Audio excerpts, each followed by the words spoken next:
Hi boys and girls, it's Mrs. Quinlan again. I hope this finds you and your families all safe and happy and healthy. And it's story time again. So today I'm going to read you a story called There Might Be Lobsters.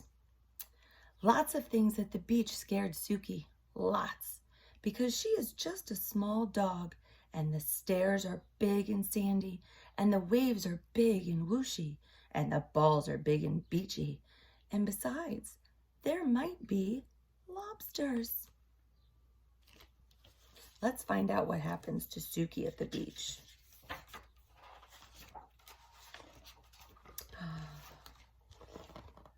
Come on, Suki, you can do it, said Eleanor.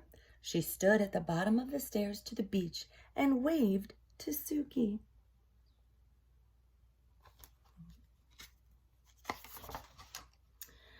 But Suki was just a small dog, and the stairs were big and sandy, and she hadn't had lunch yet, and her foot hurt a little, and she might get a shell stuck up her nose, and she might tumble down on her head, and then she'd need stitches. And besides, there might be lobsters. So Suki sat at the top of the stairs with Chunka-Munka by her side. See, there's her little monkey friend, Chunka-Munka.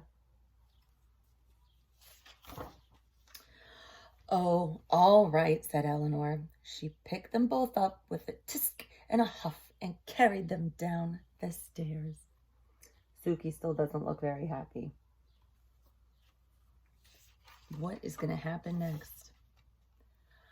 Come on, Suki, you can do it, said Eleanor. She tossed a beach ball Suki's way. See the beach ball and Suki's trying to run after it? It's an awful big ball for an awful small dog.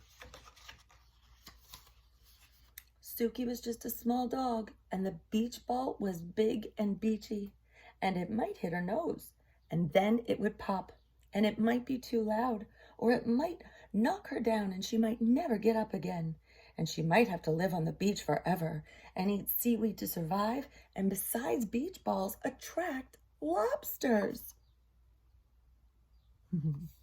So Suki sat far away from the beach ball with Chunka-Munka by her side. Oh, Suki, Eleanor swooped that pup up with a tisk and a huff and cradled her in her arms. Come on, Suki, you can do it. Eleanor stood at the water's edge and splashed a little splash at Suki. I think she's going to try to get her to go in the water. But Suki was just a small dog, and those waves were big, and they were whooshy, and they were salty, and they were too wet. And they might toss her out into the middle of the sea, and she might float all the way to Tasmania, or even Florida. And she might be swallowed by a whale, and she wasn't wearing a bathing suit. And besides, there might be lobsters. So Suki sat at the edge of the water with Chunka-Munka by her side. Oh, Suki, said Eleanor. She shook her head and dove into the waves. I wonder if Suki really wants to try to go swimming, but she's just a little too afraid. Suki sat and watched beach balls bouncing and big boys running and umbrellas flapping and lifeguards blowing loud whistles and waves splish splashing with Chunka-Munka, who's awfully close to the water's edge. I wonder what's going to happen. Floating out to sea. Suki barked for Chunka-Munka to come back. Chunka-Munka started to sink. Oh boy, what's Suki gonna do?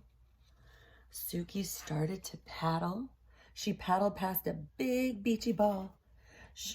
And through a huge salty wave and over something that might even be a lobster. I think it was just a little fish. Until she had Chunka-Munka. He was safe. Suki had saved him. Look at her, and look what a good little swimmer she turned out to be. She felt braver than the bravest dog because even though she was very small, Chunka was smaller. "Oh, Suki, I knew you could do it," said Eleanor. She picked them both up with a yay and a hooray and swung them very gently through the air.